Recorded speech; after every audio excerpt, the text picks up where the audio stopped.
Call me Ghost Rider. I am summoned when innocent blood is shed, and you have shed much innocent blood. Do you dare face the agony of those you have slain?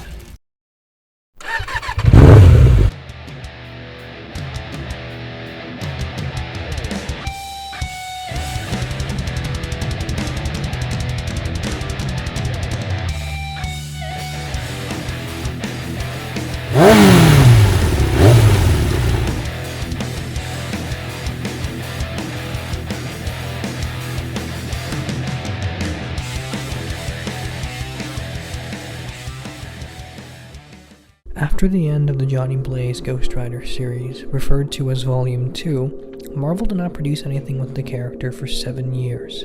Then came a writer by the name of Howard Mackie from Brooklyn, New York, who would serve as the architect of a new Ghost Rider line. Mackie worked at Marvel as an editor in the 80s, and as he puts it, made sure that no one ever forgot his love for the Ghost Rider character. Writer and executive editor Mark Greenwald then told him to write a series proposal, which Mackie used to express how passionate he is about the project. He also credits this as the reason his series works so well, his passion and love for the character. The book had to fight an uphill battle if it was ever to see publication. The sales department was notable for placing roadblocks in Mackie's path, trying everything they could to kill the series before it started. However, with the help of editor Bobby Chase and editor-in-chief Tom DeFalco, Marvel released a new Ghost Rider series under the pen of Howard Mackie in May of 1990. To the entire company's surprise, Ghost Rider No. 1 and several of the first wave of issues sold out and went through multiple print runs. In fact, the book was so successful it created 4 spin-off titles. A new Ghost Rider team book gave Johnny Blaze his own series simply titled Blaze, a Blaze miniseries, and created the first adult-centered Marvel imprint that paved the way for the highly successful Marvel Knights and Max lines. Mackie, while developing the concept, expressed how much he enjoyed reading the adventures of Johnny Blaze, which motivated him to revive the series. However, Johnny Blaze wasn't the star of the new Ghost Rider title, it was Mackie's own creation by the name of Danny Ketch, who he based partially on himself. The most notable feature being that both Mackie and Dan live in Cypress Hills. Mackie stated that while he loved the original run, he didn't want to interfere with its ending or the desires of the final creative team. However, more than that, he wasn't allowed to use Johnny at first, though he does bring him into the fold as soon as Marvel lifts their hold on the character. Danny was his way of honoring the original 81 issues and creating a new character for a new audience. Mackie further states that he was never concerned with what Ghost Rider fans wanted or with what was selling in the 90s. He created Danny as a way to express his love for the concept and didn't listen to the criticisms of the sales or marketing department who tried to guide his vision. Mackie's work paid off when Ghost Rider No. 1 hit the stands and started outselling top-tier books such as X-Men and Spider-Man. In Mackie's first Ghost Rider issue titled Life's Blood, the book is framed with a quote, "Revenge proves its own executioner, John Ford. I am the spirit of vengeance. Nothing will stop me from inflicting pain on all those who have inflicted it on innocent beings, Ghost Rider." Immediately indicating what stance this Ghost Rider takes on the fight against evil and distinguishing him from the Johnny Blaze Zarathos years. The book starts with Danny Ketch and his sister Barbara, who are traveling through the Cypress Hills cemetery. Danny is depicted as cowardly, but very protective of his strong and outgoing sister. Suddenly, a gang known as the Cypress Hills Jokers appear trying to steal from Danny and Barb, but Barb fights them off, leaving Dan to feel ashamed for not being able to protect his sister. The siblings accidentally oversee a confrontation between the Kingpin's men and a villain by the name of Deathwatch. When Deathwatch spots them, he orders his men to kill the two and protect his identity. Barb is shot with an arrow, and a member of the Cypress Hills Jokers by the name of Polly steals a briefcase that the two groups were fighting over. Danny hides in a junkyard with his hurt sister when he finds a bike with a strange gas cap. With his hands covered in the blood of his sister, he touches the bike and is transformed into the Ghost Rider. The rider immediately jumps into action, proclaiming he is the spirit of vengeance, and avenging the innocent is his only concern. Deathwatch's men, who have captured Polly and cornered Barb, are easily dispatched by Ghost Rider. The police arrive and he escapes using the shield on his bike as a battering ram to get away. When the sun rises, Ghost Rider changes back into Danny and abandons the bike. Deathwatch absorbs the memories of his soldiers to get the details on the previous night's events, while Kingpin discusses with his men the whereabouts and importance of the case that was stolen from him. Polly, still in possession of the case, takes it to the rest of her gang, thinking it could be valuable, but all they find are 3 canisters, which they hide around the cemetery to keep them out of the reach of their pursuers. Danny travels to the hospital looking for his sister and passes out. When he wakes up, he sees his comatose sister and regrets not being able to protect her. Given his strange experience with the bike, Danny decides to retrieve it in the hopes that it might heal her. Meanwhile, the Kingpin and Deathwatch's men locate the gang and terrorize them in the hopes of finding the canisters. Danny overhears their cries and is seemingly possessed to touch the now glowing gas cap on his bike, which transforms him into the Ghost Rider. He saves the children and takes an injured victim to the hospital, trying to make up for his failure with Barb. Danny can't bring himself to get rid of the bike now that he thinks that the rider might be of use. Meanwhile, Police Captain Dolan, father of Danny's girlfriend Stacy, blames the rider for Barb's injuries. The Kingpin and Deathwatch then continue their search for the canisters. The Cypress Hills Jokers are chased by more thugs in the coming days, hoping to locate the canisters.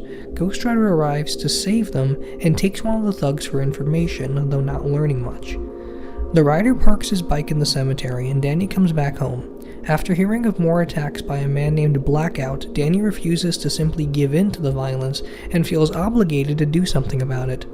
Blackout then reports back to Deathwatch, revealing that Deathwatch needs these canisters for a client. Blackout then attacks another member of the gang and kills his parents, however Ghost Rider arrives to save the child. The introductory story concludes in issue 3, where Blackout, Deathwatch, and their men attack a police station to kidnap Polly. The Kingpin hears of this and sends his men after them. As more gang members are hurt, Danny once again transforms into Ghost Rider, taking out men in secret. Deathwatch reveals that he has been paid to collect and open the 3 canisters that will combine to create a mutated biotoxin that will unleash a plague. The resulting carnage of the plague will make him stronger, as he explains how death brings him both power and pleasure. After 2 canisters are retrieved, a battle ensues between Deathwatch and Kingpin's men. Blackout double-crosses Deathwatch and wants to unleash a toxin to create an eternal darkness. Ghost Rider and Blackout do battle, and Blackout bites into his bones. The contact with Hellfire disfigures him and he vows vengeance. The canisters are destroyed, and Kingpin is delighted to hear of this, but like Daredevil and Punisher, he wants to wait and watch the rider's movements before he can think of him as a friend or foe. The story concludes with Danny thinking about getting rid of the bike because of its violent power, but reconsiders wanting to believe that Ghost Rider exists to protect people who can't protect themselves. In this 3-part introduction to the series, we learn that Danny's rider bears little resemblance to Zarathos. While both are fiery skeletons, Danny's does not exhibit an evil personality. Most every sentence from the new Ghost Rider is a proclamation of vengeance for the blood of the innocent, and the dead's need for justice. This rider also has a different power set. Zarathos often used his superior strength and Hellfire in battle, creating things like Hellfire bikes whenever necessary, but this new Ghost Rider travels on a very specific bike with Hellfire wheels, and uses a mystical chain that can be manipulated at will to grow longer, shorter, or send out its links as fiery shuriken.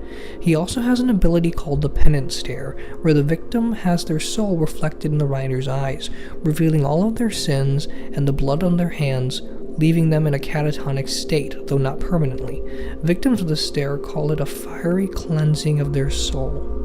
Additionally, Zarathos would use the same clothing as his host, Johnny, traditionally a jumpsuit or whatever outfit Johnny might be wearing at the time. The new rider wears a very specific clothes, a spiked leather jacket, spiked gauntlets, and boots. Right out of the gate, this is a very different character than Zarathos, and very clearly this rider is completely different from Danny, 2 very different personalities where the rider's strength and conviction represent everything Danny himself cannot achieve, an exaggeration of his need to protect his sister and his impatience for violence. This rider also only appears when Danny's hands are covered in innocent blood or when innocent blood is present, and his sole purpose is to avenge that blood. In the following issues, Ghost Rider faces foes such as Flag Smasher, Mr. Hyde, and Scarecrow, along with team-ups with the Punisher and Fantastic Four. In issue 7, it is revealed that Blackout is still hiding and plotting his revenge on Danny and the Ghost Rider. Blaming him for his disfiguration, he wants to kill everyone Danny loves, and he starts with Barb, instantly making Blackout one of Danny and Ghost Rider's highest priorities. After the increased number of deaths in the city, a group of female warriors called Heart are hired to capture Ghost Rider and stop a long-running kidnapping plot. The group inadvertently caused a clash between the X-Force, the Morlocks, Ghost Rider, and Blackout, which ends with Ghost Rider saving children targeted by Blackout. Ghost Rider is then introduced to the Zodiak Killer, who is aware of the underlying supernatural forces at play, and before Ghost Rider can stop him, he meets Nightmare, who thinks this new rider is still Zarathos. Proving that he's not, Danny and Ghost Rider bond completely in Nightmare's world to overpower the villain and demonstrate the key difference between Johnny and Danny's riders. When tested in Volume 2, number 76, Johnny and Zarathos' alliance was anything but easy. However, in issue 11 of Volume 3, we see that Danny and Ghost Rider trust each other so much that they are willing to form a single entity rather than two souls if it stops Nightmare. In a side plot, Danny's girlfriend Stacy has been neglected by Danny and she leaves for the police academy, where she'll eventually chase Ghost Rider the same way her father, the police captain, does. Before she leaves, she and Danny's mother point out Danny's change in wardrobe, which starts to resemble Ghost Rider. After defeating Nightmare, Ghost Rider meets Dr. Strange, who helps him to discover that Zodiak is a being created by interdimensional demons who kidnapped children to create a portal between worlds. The pair eventually stop their plan, but Zodiak gets away. Ghost Rider then encounters a new drug dealer by the name of Snowblind, who, like his name suggests, is blind, but can cover an area with white light that only he can see in. Ghost Rider isn't able to stop him because Snowblind reveals corruption in the police ranks, which allows him to crack down harder on the Rider's efforts. In another side plot, Johnny Blaze, now simply going by John Blaze, hears of the actions of a new Ghost Rider, and goes across the country to find him. Since his Ghost Rider days, Blaze reveals that he's married Roxanne, bought the Quentin Carnival where he worked in the final issues, and now has 2 children. In issue 14, he kidnaps Danny to try and find out what deal he made. His desire to kill who he thinks is Zarathos stems from his need to protect his children from a world with Ghost Rider. In their battle, the Ghost Rider grabs Blaze's shotgun, but his Hellfire transforms the gun, allowing it to shoot limitless Hellfire. With a new weapon in hand, Blaze can kill the Ghost Rider, but he's reluctant to use the power again and has genuine concern for Danny's life, especially if this new rider isn't Zarathos. Blaze and Danny part ways for the time being, but when Blackout resurfaces, the two meet each other while trying to stop him. Blaze can't will himself to harm anyone with his Hellfire shotgun and no longer wants to kill Ghost Rider because of his concern and desire to save 2 hostages that Blackout is holding. The Rider grabs Blackout and lets Blaze shoot the 2 of them, disfiguring Blackout further. Blaze finally admits that this rider isn't the killer Zarathos was, and the two work together for weeks to train Danny in riding a bike and fighting, a skill that Danny exercises too freely as he begins to act more and more like Ghost Rider. Ghost Rider reveals that he doesn't know why the two are mixing, but him and Blaze agree upon the value of Danny's innocence combined with the rider's powers, along with their shared conviction. While preparing to leave town, Danny enlists Blaze's help in figuring out a mystery behind a strange church group Danny's mother has joined. The group is led by a cannibal named Stag, who lures people in by promising to resurrect dead loved ones, in this case Barbara Ketch. The cannibal is stopped by Ghost Rider, and Hobgoblin crashes the church group only to be stopped by Spider-Man, Blaze, and Ghost Rider. Blaze then leaves town after helping Danny and his family, and the two become good friends. Ghost Rider now has a checklist of people who have escaped him, starting with Zodiak. During their battle, a new character is introduced and spun off into his own series called Suicide. Suicide is a man named Chris Daniels who makes a deal with Mephisto to give him the strength to kill himself. However, he becomes invincible and only the Ghost Rider can kill him. Zodiak and the Ghost Rider's fight is constantly interrupted by Suicide, but it's his suicidal actions that eventually kill Zodiak. In issue 21, the mayor appoints a much tougher group meant to catch the Ghost Rider, led by Lieutenant Badolino. Badolino and Ghost Rider are both after Snowblind, whose location is leaked by Deathwatch. Snowblind gives the Ghost Rider information on where to find Deathwatch, and Badolino then shoots him in the head. Danny gets reckless in trying to find Deathwatch, and even endangers more innocents when he thinks he's saving them. After all his effort, Deathwatch blows up a building that Ghost Rider is trapped in. Ghost Rider remains there until he breaks employees out of the wreckage and realizes that despite being human, Deathwatch has to die. Ghost Rider never kills, but after seeing the sheer disregard for human life by Deathwatch, he feels he has no choice. He locates his hideout but faces two henchmen by the name of Hag and Troll. Deathwatch then reveals he is a demon, and in a battle, Ghost Rider kills all three. At this point, Ghost Rider becomes more conflicted about his blurry line between not killing humans and killing demons. In the 25th issue of the series, Ghost Rider faces an enemy sent to him by a group called the Firm. Their primary objective involves capturing superpowered individuals and studying them. Recently, they have acquired Blackout and repaired half his face. In exchange for capturing Ghost Rider, the Firm will repair the other half. The middleman in Blackout's dealings with the Firm is an individual by the name of Mr. Stern, who has been made invincible. Stern orchestrates the deal, but Blackout double-crosses them and captures Danny's family one by one. When he finds Danny, he kills him in the same fashion as Barb, but Ghost Rider takes over his body before he bleeds out completely. The police, led by Lieutenant Badalito, along with Stern, arrive to take out Blackout and Ghost Rider, but with the aid of the Cypress Hills Jokers, Ghost Rider wraps them both in a chain and traps them in a tomb until he can travel to New Orleans and find John Blaze, who Ghost Rider believes can help him with Danny. Along the way, Ghost Rider meets the X-Men and is possessed by another demon. The X-Men and Blaze help him get free, and he travels back to New York with Blaze to figure out what to do about Danny. This leads into issue 28 and the first Ghost Rider event. In the 90s, Marvel was concerned with all their titles being grouped into certain families. Avengers, Spider-Man, X-Men were all top-tier books that spawned several other titles with which they could do crossovers and multiple events. In essence, pocket universes inside the greater Marvel universe that forces readers to buy multiple books. So a Captain America fan would have to buy the whole Avengers line, or a Spider-Man fan would have to read the Venom title just to keep up with monthly storylines. Since its first issue, Ghost Rider proved it was able to hold its own against these larger families and even outsold a great number of them. When the character appeared in other titles, they saw an increase in sales, and it wasn't uncommon for Ghost Rider to team up with other heroes for novelty's sake. Just between 1990 and 1992, these team-up issues included an original graphic novel that joins the Ghost Rider, Wolverine, and the Punisher to battle Blackheart, a two-part story with Spider-Man where the pair fight Hobgoblin in issues 16 and 17, a two-part Punisher storyline in issues 5 and 6 where the pair fight Flag Smasher, a Scarecrow storyline in issue 7 which was a tie-in to Captain America, who Ghost Rider meets again in Ghost Rider Captain America Fear. Between issues 10 and 11, Ghost Rider was part of a new Fantastic Four in Fantastic Four number 349. He meets Cable in Ghost Rider Cable Servants of the Dead, a team-up with Beast and Wolverine in issues 29, and finally two team-ups with the X-Men family, X-Force in issue 9 and X-Men in issues 26 and 27. So clearly Marvel had a precedent to create a family of books for Ghost Rider. The problem was that most of the sales department and editors in charge of the Ghost Rider family assignment didn't read Ghost Rider. The new books that were chosen to be a part of the Ghost Rider line were a shallow representation of what Howard Mackie was doing at the time.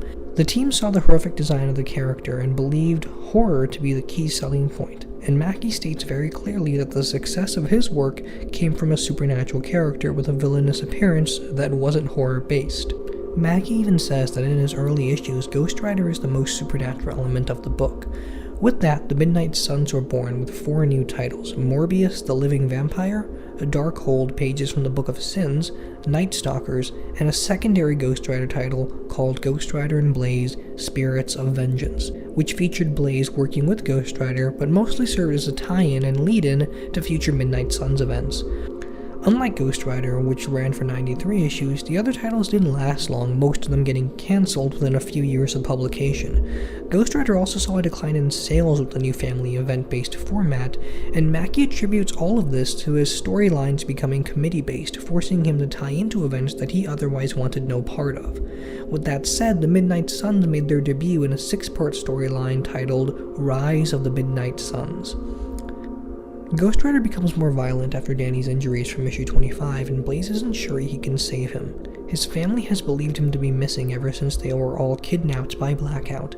While in the Cypress Hills Cemetery, Ghost Rider has been locking up criminals, and he and Blaze encounter the Caretaker. While he explains his history at the cemetery, Blackout and Stern break free and kill all the criminals trapped there. Suddenly, Danny, inside the mind of the Ghost Rider, is given a vision of Lilith, mother of demons, and her impending return.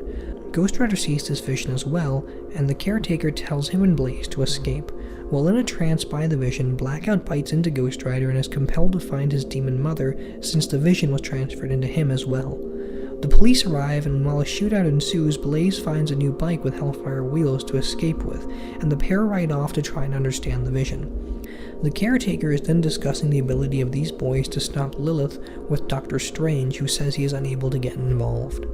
The story continues in Ghost Rider and Blaze, Spirits of Vengeance #1. The two escape back to the Quentin Carnival, where Ghost Rider meets Blaze's wife, Roxanne, and his children, Craig and Emma. Lilith then awakens, and she's on a quest to find all of her children. Lilith fears the vision Ghost Rider had and signals one of her children, Pilgrim, to take a group and kill at least one of the figures from the vision, for that will be enough to stop the team from forming. Meanwhile, Ghost Rider shares the vision with Blaze, and he sees a fortune teller who tries to ease his mind. The Lilin of Lilith then appear and battle Ghost Rider and Blaze. And knowing his family won't be safe, he sends them away while Ghost Rider and Blaze team up with the rest of the carnival to stop Lilith. His fortune teller friend, Clara, has a vision of a woman named Martine Bancroft, who they search for in the next issue. Before he leaves, he tells two of his friends, George and Mary, to take care of his family and take them away from all of this danger. Clara then discusses the same concerns as Caretaker about the pair with Dr. Strange. In Morbius #1, a Lilin, in an attempt to kill Morbius, uses his blood in a serum designed to kill Morbius. The serum doesn't kill him, but rather forces him to alternate between human and vampire. Morbius then, after losing his beloved, vows to only drink the blood of criminals or those who deserve to die, and Ghost Rider says he will come back for him should he ever stray from that path. As he leaves, Ghost Rider makes the realization that maybe this journey isn't about his origins, but to play a small part in the destiny of others. Lilith, disappointed at another defeat, sends her Lilin after Victoria Montesi, who is charged with protecting the Darkhold, the Book of Sin, and finding its missing pages, in the accurately titled Darkhold Pages from the Book of Sins #1. In an important development, Lilith abandons her Lilin Dakota to be interrogated by the Rider and Blaze in Nightstalkers #1.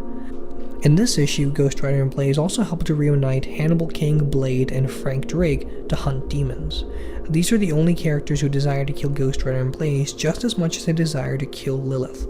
The storyline ends in Ghost Rider #31 when Lilith arrives in Greenland, the land of the Midnight Sun, to regain her power and open a rift to a demon world.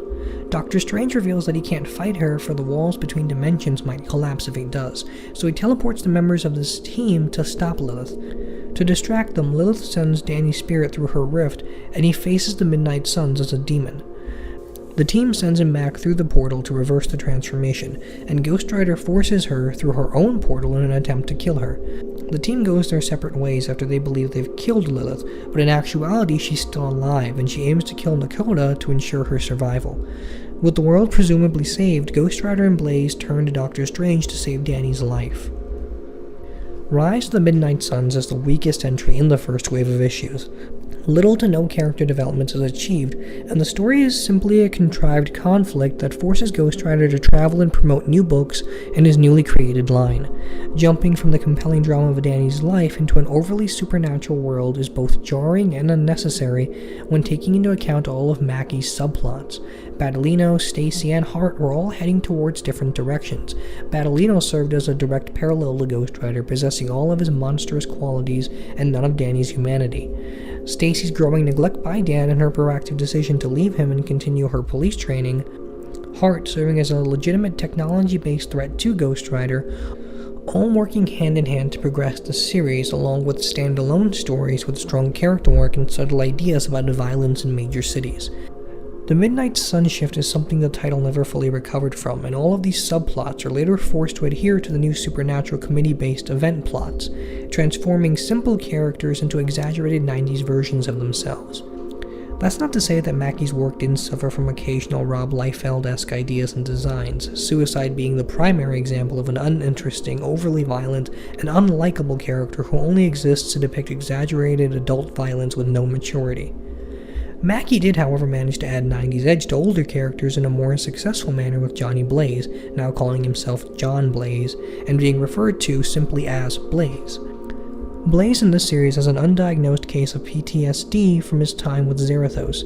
Like a soldier returning home, anything with even a minor resemblance to Zarathos or that place for Blaze forces him into a rage where death is the only option. Not taking into account what he puts Roxanne, Craig, or Emma through, Blaze rides off on a mission to kill Ghost Rider, making assumptions about Danny's deal with the devil. Only after getting to know him and the new Rider's deep-seated need to save the innocent does Blaze let up and help Danny as a father figure. Stacy, Dan's girlfriend, and his mother also help to humanize Ghost Rider's world, Stacy being extremely understanding with Dan's need for time after his sister's death, but leaving him when he puts another woman in danger and fails to confide in anyone. Danny loses himself into the Rider, dressing like him and even using Blaze's technique to rough up street thugs to get information. His mother worries about him and retreats into religion after her daughter's death, the thrust behind her plot being the unbearable pain of losing a child, and the thrust behind Danny's being the need for vengeance that might ultimately destroy you. Ghost Rider asks an important question when he becomes aware that he acts with no memories of his past. Why does he seek vengeance, and is that really justice? When Blaze comes along, he helps both parties to understand why they can't lose one another, but also why their individuality strengthens their bond. All of these plots harken back to the original quote by John Ford, "Revenge becomes its own executioner," which is a lesson every character in the title is forced to learn. Most of these ideas are completely lost in Midnight Massacre, Road to Vengeance, The Missing Link, and Siege of Darkness, which are more Midnight Suns events. The Volume 2 and Volume 3 are impossible to compare, with the former being a more classical western with supernatural situations, and the latter serving as a piece on violence and the toll of vengeance. It's still fair to say that Volume 3 has more going on in terms of ideas and plot. Mackie wanted to do something different with Ghost Rider, and he absolutely achieves that, but sadly it does all go downhill from here. Next time we look at what the horror direction does to the main Ghost Rider title when we discuss the Midnight Suns imprint.